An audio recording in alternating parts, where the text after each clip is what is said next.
ሰላም ጤና ይስጥልኝ የተከበራችሁ የመረብ ሚዲያ ቤተሰቦች እንደምን ዋላችሁ እንደምን አመሻችሁ። ከመረብ ሚዲያ የዛሬ የካቲት 2 2018 ዓ.ም የምሽት መረጃዎችን ከግንባር የማደርሳችሁ ይሆናል። በዛሬው ዕለት ወደ እናንተ ልናደርሳችሁ ካዘጋጀናቸው መረጃዎች መካከል አርዕስተ ዜናውን በቅድሚያ የማሰማችሁ ይሆናል። ከነዚህ መካከልም የምስራቅ አማራ ቀጠናና የሰሜን አማራ ቀጠና መገናኛ የሆነችው ንፋስ መውጫ ጋይንት ከተማ በፋኖ ቁጥጥር ስር ገብታለች።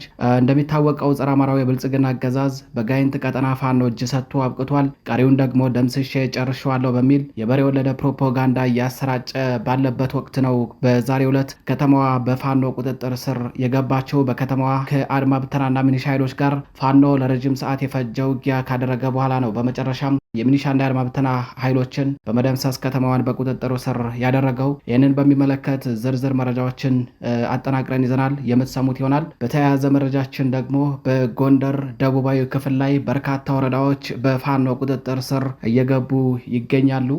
ስማዳ ወረዳ በፋኖ ቁጥጥር ስር ገብቷል። ከ300 እስከ 400 የሚደርስ የሚኒሻና የአድማ ብተና ኃይልም ጠርንፎ ሊወጣ ሲል በፋኖ እጅ ከፈንጅ የተያዘበት ሁኔታ ነው ያለው። በተጨማሪም በመቶዎች የሚቆጠሩ የጦር መሳሪያዎችና እንዲሁም ደግሞ በመቶ ሺዎች የሚቆጠሩ ተተኳሾችም በፋኖ ቁጥጥር ስር ገብተዋል። ሬሽንም እንዲሁ በተመሳሳይ በፋኖ ተማርኳል። ይህንንም በሚመለከት መረጃዎችን እናጋራችኋለን። በሌላኛው መረጃችን ደግሞ በደብረ ማርቆስ ከተማ የቦምብ ጥቃት ተፈጽሟል። በዚህም በከተማዋ ንጹሃኖችን እያፈኑ የነበሩ የተላላኪው ብአዴን ተላላኪ የሆኑ የሚኒሻና የአድማ ብተና አባላት ሙትና ቁስለኛ መደረጋቸው ተሰምቷል። ይህንንም በሚመለከት መረጃውን ዘርዘር አድርገን ወደ እናንተ እናደርሳችኋለን። በሌላኛው ወደ እናንተ ልናደርስ ካዘጋጀነው መረጃ መካከል በመተከል ጃዊ ቀጠና ከ50 በላይ የአድማ ብተናና የሚኒሻ አባላት ተገድለዋል። በተጨማሪም በርካቶች ቁስለኛ ተደርገዋል። በካምፕ ውስጥ ከተጠረነፉት የአድማ ብተናና የሚኒሻ አባላት መካከል አንድ አባል ብቻ ሲቀር ቀሪው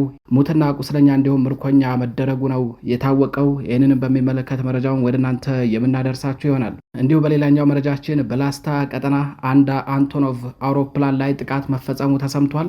አገዛዙ ወደ ላሊበላ ከተማ እንግዲህ የጦር መሳሪያዎችን ለማጓጓዝ ከጋሸና ላሊበላ የሚገኘው ዋናው መስመር በፋኖ ቁጥጥር ስር ገብቶበታል። እንዲሁም ከወልዲያ ሳንቃና ደልብን አድርጎ በኩል መስክ አቅጣጫም ወደ ላሊበላ ከተማ ሬሽንም ሆነ ተተኳሽ ማስገባት አልቻለም። ስለሆነም አንቶኖቭ አውሮፕላንን በመጠቀም በላሊበላ ሹምሿ አየር ማረፊያ ላይ ለማሳረፍ ሲሞክር እንዲሁ ጥቃት ተፈጽሞበት አውሮፕላኑ ጀነራሎችንና እንዲሁም የጦር መሳሪያ እንደያዘ ለጥቂት አምልጦ ወደ አዲስ አበባ በሯል። ይህንንም በሚመለከት መረጃ የምናጋራችሁ ይሆናል። የተከበራችሁ አድማጭ ተመልካቾቻችን ቆይታችሁ ከኛ ጋር ከሆነ ይህንንና ሌሎች የዛሬ የካቲት 2 2018 ዓ.ም መረጃዎችን የምታደምጡ ይሆናል። አብራችሁን ቆዩ።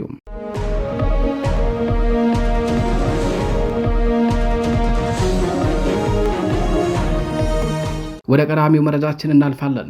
በሰሜን አማራ ቀጠና ደቡባዊ ክፍል ላይ በርካታ ወረዳዎች በፋኖ ቁጥጥር ስር እየዋሉ ይገኛሉ። ከነዚህ መካከልም የቀዳሚዋ የምስራቅ አማራ ቀጠናና የሰሜን አማራ ቀጠና መገናኛ የሆነችው ንፋስ መውጫ ጋይንት ከተማ ናት። ጋይንት ከተማ ዛሬ የካቲት 2 2018 ዓ.ም ሰዓታትን የፈጀ ከባድ ውጊያ ከተደረገ በኋላ በፋኖ ቁጥጥር ስር መግባቷን ለማረጋገጥ ችለናል። የብልጽግና መከላከያ ሰራዊትን ጨምሮ ከ4 ወረዳዎች የተሰባሰበው የአድማ ብተናና የሚሊሻ እንዲሁም የፖሊስ ኃይል ከፋኖ ጋር ግማሽ ቀን የፈጀ ውጊያ ያደረገ ሲሆን በመጨረሻም የፋኖን እርምጃ መቋቋም አቅቶት ገሚሱ ሲደመሰስ፣ ገሚሱ ደግሞ ከተማዋን ለቆ ወደ ደብረ ታቦር የፈረጠጠበት ሁኔታ ነው ያለው። ጸረ አማራዊ ብልጽግና አገዛዝ በጋይንት ቀጠና ፋኖ እጅ ሰጥቷል፣ አብቅቷል፣ ቀሪውን ደግሞ ደምስሼ ጨርሼዋለሁ በሚል የበሬ ወለደ ፕሮፓጋንዳ እያሰራጨ ባለበት ወቅት ነው ከተማዋ በፋኖ ቁጥጥር ስር የገባቸው። ብልጽግና የሚሉት የሀገር ህመምና በሽታ እንዲሁም ሀገር አፍራሽ ቡድን እንዲሁም ደግሞ ባንዳነት የሚሉት የነጻነት አሜ ካላሾህ ዛሬ የካቲት 2 2018 ዓ.ም ጋይንት ከተማ ላይ ተቀብሯል። ጀግኖቹ ሴራ ደባውን እየበጣጠሱ ባንዳና ጸረ አማራውን እየገረሰሱ ጋይንትን ተቆጣጥረው ግስጋሴያቸውን ወደፊት ማድረጋቸውን ነው እኛ የመረብ ሚዲያ ጋዜጠኞች ለማረጋገጥ የቻልነው። እንግዲህ ከጋይንት ሳሌ፣ ጎብጎብ እንዲሁም ክምር ድንጋይና ሌሎች አካባቢዎች ላይም የጥላት ኃይል ጋይንት ላይ ክፉኛ በመመታቱ ደንግጦ እነዚህን ከላይ ጠቀስናቸውን አካባቢዎች እየለቀቀ ነው። ደብረ ታቦር መሽጎ የነበረው የብአዴን ቡድንም በሄሊኮፕተር ወደ ባህር ዳር እየወጣ መሆኑን ነው ለማረጋገጥ የቻልነው። በዚያው በሰሜን አማራ ቀጠና እስቴ መካነ ኢየሱስ ከተማም አሁን አመሻሹን በፋኖ ቁጥጥር ስር ገብታለች። በዚህ በእስቴ መካነ ኢየሱስ ከተማና በከተማ ዙሪያ በነበረ ተጋድሎ በርካታ የጠላት ብልጽግና ወታደሮችን ሙትና ቁስለኛ ያደረገው በአማራ ፋኖ ብሔራዊ ንቅናቄ በላይ ዘለቀ እዝ ስር የሜጀር ጀነራል ባንታ ባተ ኮር የፋኖ ሰራዊት የሚሊሻና የአድማ ብተና እንዲሁም የመከላከያ ሰራዊት አባል የሆነው በርካታ ጥምር ወታደሮችን ማርኮ በከተማዋ መሃል እየነዳቸው ያለበት ሁኔታ ነው ያለው። በዚህ ሰዓት በከተማዋ ውስጥ ተቆርጦ የቀረ የጠላት ኃይል ካለ በሚል የፋኖ አባላቱ የማጥራት ስራ እየሰሩና ሌሎች በጠላት እጅ የሚገኙ ቀጠናዎችን ነጻ ለማውጣት ግስጋሴያቸውን ወደፊት ያደረጉበት ሁኔታ ነው ያለው። በተጨማሪም እንግዲህ ስማዳ ሶስተኛ ቀኑን ያስቆጠረ ትንቅንቅ እየተደረገ ይገኛል። በስማዳ ትናንትና በስቲያ ጣቢያችን መረብ ሚዲያ አንድ ዘገባ ለአድማጭ ተመልካቾቹ አደርሶ ነበረ። በአማራ ፋኖ ብሔራዊ ንቅናቄ ሰሜን አማራ ቀጠና በላይ ዘለቀ እዝ ሜጀር ጀነራል ባንታ ባተ ጉና ክፍለ ጦር ስር የሚገኙት የስቴደንሳ ብርጌድ እና ከስማዳ ሀገረ ቢዘን ብርጌድ የተውጣጡ የፋኖ ኃይሎች ከትላንት በስቲያ ወደ ስማዳ ወረዳ በመግባት በወረዳው የጠላት ኃይል ትልቁና አይነኬ ሲል ሲተማመንበት የነበረውን ምሽግ ደርምሶ በርካታ ያገዛዙ ወታደሮችን መግደሉንና እንዲሁም ቁስለኛ ማድረጉን ከዚህ አልፎ በርካቶችን መማረኩን መግለጻችን አይዘነጋም። ይህ ውጊያ ተጠናክሮ የጠላት ኃይል በርካታ ወታደሮችን ከተለያዩ አካባቢዎች አሰባስቦ ወደዚህ ቀጠና ያስገባ ሲሆን በዛሬው ዕለትም በዚህው ዙሪያም ከባድ ተጋድሎ ሲደረግ ውሏል። ሸርፋ ጎዳ ተራራ ላይ የነበረው ትልቁ ያገዛዙ ምሽግ በፋኖ ክንድ ሰዓታትን ባልሞላ ውጊያ ተደርምሷል። በዚህም እንግዲህ እጅግ በጣም ብዙ የተባለ የጠላት ኃይል ተማርኳል። እስካሁን ቁጥሩን ኮሩ ራሱ ሰድሮ ለሚዲያዎች ማቅረብ ያልቻለበት ሁኔታ ነው ያለው። በጎን ውጊያ ነው። በጎን ደግሞ ከተማረከው የጠላት ብዛት አንጻር ቁጥሩን በትክክል ቶሎ ደምሮ ቶሎ ሰድሮ ለሚዲያዎች ማቅረብ ያልተቻለበት ሁኔታ ነው ያለው። እንግዲህ በግምት ከ300 እስከ 400 የሚደርስ የሚሊሻና የአድማ ብተና ኃይል ተጠርንፎ በተቀመጠበት ሁኔታ ነው በፋኖ ቁጥጥር ስር የዋለው። 2 ድሽቃ ተማርኳል፣ 4 ብሬን፣ 1 ስናይፐር እንዲሁም ደግሞ ከ500 በላይ የሚሆን ክላሽንኮቭ መሳሪያ በፋኖ ቁጥጥር ስር ገብቷል። 30 ተሽከርካሪ ሙሉ ወታደራዊ ሬሽን እንዲሁም ተተኳሽ እንደጫነ በፋኖ ቁጥጥር ስር ገብቷል። በተጨማሪም 87 በግፍ የታሰሩ በዛው በካምፑ ዙሪያ በግፍ ታስሮ የነበሩ ንጹሃኖች በፋኖ ነጻ ወጥተዋል። እንግዲህ በዛሬው ተጋድሎ በአማራ ፋኖ ብሔራዊ ንቅናቄ ሰሜን አማራ ቀጠና በላይ ዘለቀ እዝ ሜጀር ጀነራል ባንታ ባተ ኮር ስር ጉና ክፍለ ጦር፣ ስቴደንሳ ብርጌድ፣ መቅደላ አምባ ገብረ መስቀልና እንዳቤት ብርጌድ እንዲሁም ደግሞ የባንታ ባተ ተወርዋሪ ክፍለ ጦር በዚሁ ውጊያ ተሳትፈዋል። ድሉን እንግዲህ የኮሩ ህዝብ ግንኙነት መምሪያ እንዲሁም የእዙ ህዝብ ግንኙነት መምሪያ የተገኘውን ድል በጠላት ላይ የደረሰውን ኪሳራ ሰድረው ለሚዲያዎች ሲያቀርቡት እኛም ተከታትለን ወደ እናንተ የምናደርስ ይሆናል። በተጨማሪም እንግዲህ በዚያው በደቡባዊ ጎንደር አካባቢ ላይ በርካታ ቀጠናዎች በፋኖ ቁጥጥር ስር መግባታቸውን የጠላት ኃይልም ደግሞ ሙትና ቁስለኛ ከመሆን የተረፈው ወደ ደብረ ታቦርና ወደ ባህር ዳር እየፈረጠጠ ያለበት ሁኔታ ነው ያለው። ወደ ምዕራብ አማራ ቀጠና መረጃችን ስናልፍ በምዕራብ አማራ ቀጠና መተከል ጃዊ ላይ ከ50 በላይ የሚሊሻና የአድማ ብተና አባላት ሲገደሉ በርካቶች ቁስለኛ ተደርገዋል። በካምፕ ውስጥ ከተጠረነፉት የአድማ ብተናና የሚሊሻ አባላት አንድ አባል ብቻ ሲቀርብ ሌሎቹ ሙትና ቁስለኛ ተደርገዋል። በአማራ ፋኖ ብሔራዊ ንቅናቄ ምዕራብ አማራ ቀጠና ቴዎድሮስ ዕዝ 105ኛ ኮር 66ኛ ክፍለ ጦር ስር ከ3ኛ ሬጅመንት እና በእዙ ስር በ206ኛ ኮር 34ኛ ክፍለ ጦር የክፍለ ጦሩ አብሪዎችና መሐንዲስ ሬጅመንት ውስጥ ከአንድ ሻምበል የተወጣጡ የፋኖ አህዶች ናቸው በጋራ በመሆን በመተከል ግንባር ፓዊ ወረዳ መንደር 21 ቀበሌ ውስጥ በነበረ ወታደራዊ ካምፕ ላይ ዛሬ የካቲት 2 2018 ዓ.ም ማለዳ ጀምሮ በወሰዱት እርምጃ ወታደራዊ ካምፑን ደርመስመሱን ማውጣታቸውን ለማረጋገጥ ችለናል። በተጨማሪም በዚሁ ካምፕ አንድ ወታደር ብቻ ሲቀር ሌላው ኃይል ሙትና ቁስለኛ የተደረገበት ሁኔታ አለ። እስካሁን ባለው ከ50 በላይ የብአዴን ተላላኪ የሆኑ የአድማ ብተናና የሚሊሻ አባላት ተገድለዋል። በርካቶችም ቆስለው በሞትና በህይወት መካከል ይገኛሉ። ዛሬ የካቲት 2 2018 ዓ.ም ማለዳ ጀምሮ ለሰዓታት በተካሄደው በዚሁ አስደማሚ ኦፕሬሽን 3 ብሬን፣ 55 ክላሽንኮቭ መሳሪያ፣ 4 አብራራው፣ 6 ኤስኬኤስ መሳሪያዎች እንዲሁም በርካታ ተተኳሽና የእጅ ቦምቦች በፋኖ ቁጥጥር ስር መዋላቸውን ነው ጣቢያችን መረብ ሚዲያ ለማረጋገጥ የቻለው። በተያያዘ መረጃም በዚህው በምዕራብ አማራ ቀጠና ደብረ ማርቆስ ከተማ ውስጥ በተፈጸመ የቦምብ ጥቃት 9 የሚሊሻ አባላት ሙትና ቁስለኛ ተደርገዋል። የብልጽግና መንግስትን በገንዘብ አልደገፋቸውም በሚል ንጹሐንን በጅምላ በማሰር ድርጊት ላይ ተሰማርተው የነበሩ የሚሊሻ አባላት ናቸው። የቦምብ ጥቃቱ ሰለባ የሆኑት በአማራ ፋኖ ብሔራዊ ንቅናቄ ቴዎድሮስ ዕዝ የ206ኛ ኮር የሰርጂካል ኦፕሬሽን ምድብተኞች ናቸው። ትላንት የካቲት 1 2018 ዓ.ም ለዛሬ አጥቢያ ሌሊት ላይ በደብረ ማርቆስ ከተማ በመግባት የኦዴድ ተላላኪ ለሆነው የብአዴን ተላላኪዎች ላይ የቦምብ ጥቃት የፈጸሙት። ጥቃቱ የተፈጸመው ዛሬ እኩለ ሌሊት 7 ሰዓት ላይ ሲሆን በከተማዋ ከማረሚያ ቤት ወደ መሃል አደባባይ በወታደራዊ ፓትሮል ተሳፍረው ሲጓዙ በነበሩ የሚሊሻ አባላት ላይ ነው የቦምብ እሳት የወረደባቸው።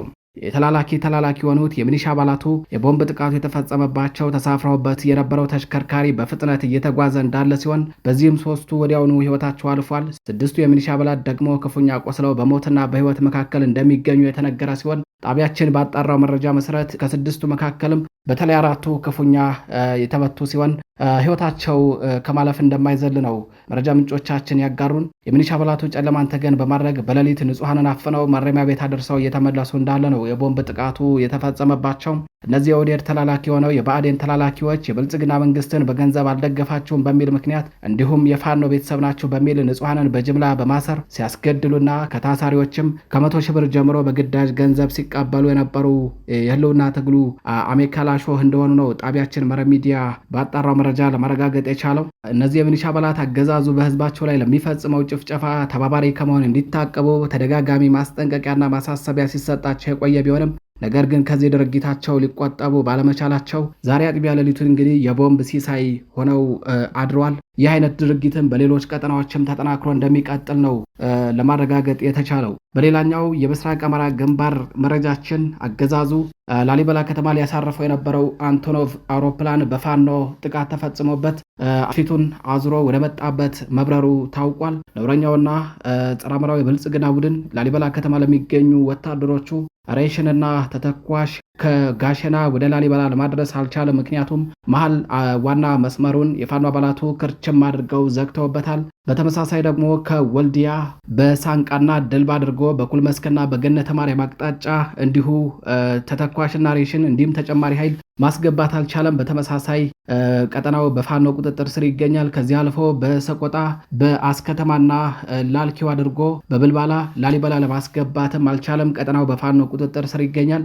360 ዲግሪ በፋኖ ተከበው ለሚገኙት ላሊበላ ከተማ ላሉ ወታደሮቹ ሬሽንና ተተኳሽ ለማድረስ እንዲሁም ሌሎች ያንን ከበባ መስበር ይችላሉ የተባሉ የጦር ጀነራሎችን ከአዲስ አበባ በአንቶኖቭ አውሮፕላን ከመሳሪያና ሬሽን ጋር ጭኖ ወደ ላሊበላ ከተማ እያስገባ ባለበት ወቅት ነው የፋኖ አባላቱ በቡድን መሳሪያም አንቶኖቭ አውሮፕላኑን በተደጋጋሚ በመምታት አውሮፕላኑ ለጥቂት ከጥቃት ሲተርፍ እንግዲህ ፊቱን አዙሮ ወደ መጣበት መብረሩ ታውቋል። ምስራቅ አማራ ቀጠና ምኒልክ ዕዝ ላስታ ሳምነው ኮር ክንፍ የሆናቸው እሸተ ክፍለ ጦር ጀነራሎችንና የብልጽግና ተላላኪ የሲቪል አመራሮችን አሳፍሮ እንዲሁም ተተኳሽና ሬሽን ጭኖ ላሊበላ ሹምሽዋ አየር ማረፊያ ለማረፍ ሲንቀሳቀስ በነበረ አንቶኖቭ አውሮፕላን ላይ ጥቃት በመፈጸም የጠላትን እቅድ ማክሸፏን እዙ እንዲሁ አስታውቋል። ጀነራሎችን ጭኖ የነበረው አንቶኖቭ በመጀመሪያው በረራ ትንኮሳ ሲደረግበት አቅጣጫውን ስቶ የበረረ ሲሆን በድጋሚ በዚያው ኤርፖርት ለማረፍ እየሞከረ እንዳለ ነው ተደጋጋሚ የሆነ ጥቃት ተፈጽሞበት ፊቱን አዙሮ ወደ መጣበት ለመብረር የተገደደው።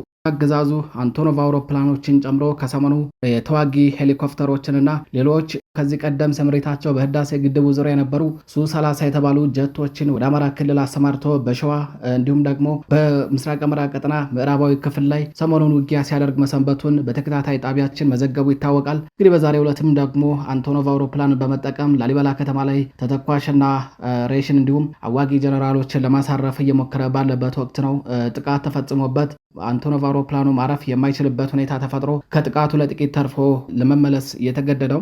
በዚሁ በምስራቅ አማራ ቀጠና ወደ ሌላኛው መረጃችን ስናልፍ በምኒልክ ዕዝ ስር የቀድሞ ምስራቅ አማራ ኮር 2 በአዲስ እቅድና በአዲስ ስያሜ መምጣቱ ታውቋል። ስያሜው 102ኛ ኮር ተብሎ የተሰየመው ኮሩ በኮሩ ስር የጠላት ራስ ምታት የወገን ድል አብሳሪ ከሆኑ ክፍለ ጦሮች መካከል አንዷ የሆነችው ዞብላምባ ክፍለ ጦርም ስያሜዋን 12ኛ ክፍለ ጦር በሚል መቀየሯን ምኒልክ ዕዝ አስታውቋል። የሰሜን ምስራቅ ዕዝ አካል የነበረችው የ12ኛ ክፍለ ጦርን ሰራዊቷን ከነመሳሪያው ሙሉ በሙሉ ማርኮ ያፈረሳት ምኒልክ ዕዝ አሁን ደግሞ 12ኛ ክፍለ ጦር የሚለውን መጠሪያውንም ወስዶባታል። በተመሳሳይ ሌላኛዋ የድል አብሳሪ የወገን ኩራት የሆነችው ካላኮርማ ክፍለ ጦር መጠሪያዋን 49ኛ ክፍለ ጦር ወደሚል መቀየሯም ነው በዛሬው ዕለት የታወቀው።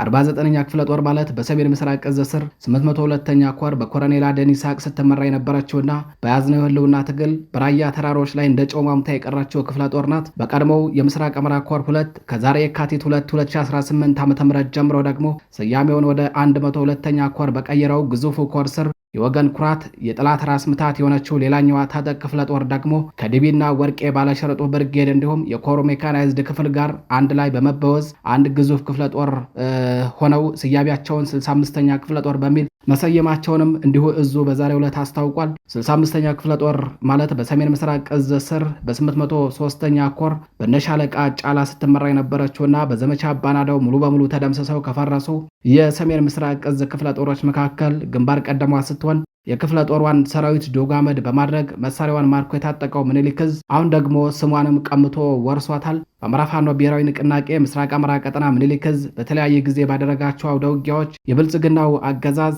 የስልጣን ማስጠበቂያ ትልቁና ዋና ደጀን ኃይሌ ሲል የሚኮራበትን በአቶ አሰፋ ቸኮል የሚመራው ሰሜን ምስራቅ ዕዝን ብትንትኑን አውጥቶ ሰራዊቱን በመደምሰስና በመማረክ የጦር መሳሪያውንም ከነ ክፍለ ጦር ስያሜዎቹ ማርኮ ወስዶበታል። እንግዲህ ብዙዎች ምኒልክ ዕዝ በዚህ ግስጋሴው ከቀጠለ የሰሜን ምስራቅ ዕዝ አዛዥ ሆነው አቶ አሰፋ ቸኮልን ከነጀሌዎቹ በአጭር ቀናት ውስጥ ማርኮ በምኒልክ ዕዝ ስር የሰራዊት ምግብ ዝግጅት ክፍል ውስጥ የምግብ ማብሰያ እንጨት ፈላጭ ሊያደርገው ይችላል በሚል አስተያየታቸውን እየሰጡ ያለበት ሁኔታ ነው ያለው። ይህንን በሚመለከት እንግዲህ መረጃዎችን እየተከታተልን ወደ እናንተ ማድረሳችን እንቀጥላለን። በደቡብ አማራ ሸዋ ቀጠናም ትንቅንቆች እንደቀጠሉ ናቸው። አገዛዙ ከወደ ፋኖ የሚደርስበትን በትር መቋቋም ባለመቻሉ ማንን ታሸንፋለህ ቢሉት ሂዶ በሮ ሚስቱ እንደበደበ እንዲሉ አበው በንጹሐን ላይ የበቀል በትሩን እያሳረፈ ይገኛል። ትናንትና ትናንት በስቲያ በተከታታይነት ጣቢያችን ወደ እናንተ ባደረሰው መረጃ መሰረት አገዛዙ ከልዩ ዞኑ የሚገኙ የኦነግ ሸኔ ታጣቂዎችን የከባድ መሳሪያ ሽፋን በመስጠትና ከመከላከያ ሰራዊቱ ጋር በማቀናጀት ወደ ሸዋ ቀጠና በማስገባት በንጹሐን ላይ ጭፍጨፋ እንዲፈጽሙ እያስደረገ ያለበት ሁኔታ ነው ያለው። ይሄው ድርጊት ዛሬም ቀጥሎ ውሏል። ውጊያዎችም ተጠናክረው ቀጥለዋል። በተለይ በሸዋሮቢት ዙሪያ ከባድ ትንቅንቅ ተደርጓል። የአገዛዙ ከፍተኛ ወታደራዊ አዛዥም በዚያው ቀጠና መገደሉ ታውቋል። በሸዋ ያለው ትንቅንቅም ይሄንን ይመስላል።